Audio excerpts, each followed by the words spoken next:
വഖഫ് നിയമ ഭേദഗതി bill parliament പാസാക്കിയതിന് പിന്നാലെ മുനമ്പത്ത് നാടകീയ നീക്കങ്ങൾ. ബില്ലിനെതിരായ നിയമസഭയുടെ പ്രമേയം ബി.ജെ.പി. പ്രവർത്തകർ പ്രതീകാത്മകമായി കടലിലൊഴുക്കി പ്രതിഷേധിച്ചു. ആവശ്യമെങ്കിൽ മുനമ്പത്ത് ഭൂമി ഏറ്റെടുക്കാൻ നിയമനിർമ്മാണം നടത്താനാകുമെന്ന് സർക്കാർ ഹൈക്കോടതിയെ അറിയിച്ചു. സമരത്തിൽ പങ്കെടുത്ത 50 പേർ അതിനിടെ ബി.ജെ.പിയിൽ ചേർന്നു. വഖഫ് ബിൽ രാജ്യസഭ കടന്നതോടെ മുനമ്പം സമരവേദിയിൽ ആഹ്ലാദ പ്രകടനം. പ്രധാനമന്ത്രി നരേന്ദ്രമോദിക്കും സുരേഷ് ഗോപിക്കും മുദ്രാവാക്യങ്ങൾ. മണിക്കൂറുകൾക്കുള്ളിൽ ബി.ജെ.പി. സംസ്ഥാന അധ്യക്ഷൻ രാജീവ് ചന്ദ്രശേഖർ ഉൾപ്പെടെ മുനമ്പത്ത്. സമരത്തിന്റെ മുഖമായ ബെന്നി ജോസഫ്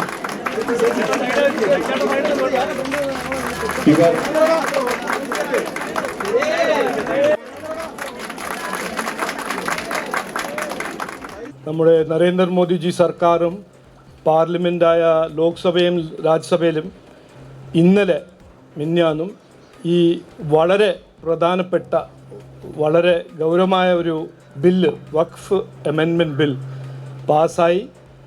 ഇന്ന് മുതൽ അത് ലോ ആവുന്നു. മുനമ്പം സമരത്തിന്റെ ഭാഗമായ 50ഓളം പേർ ബി.ജെ.പിയിൽ അംഗത്വമെടുത്തു. പിന്നാലെ വഖഫ് നിയമ ഭേദഗതി ബില്ലിനെതിരെ നിയമസഭ പാസാക്കിയ പ്രമേയം പ്രതീകാത്മകമായി ബി.ജെ.പി. പ്രവർത്തകർ കടലിൽ താഴ്ത്തി.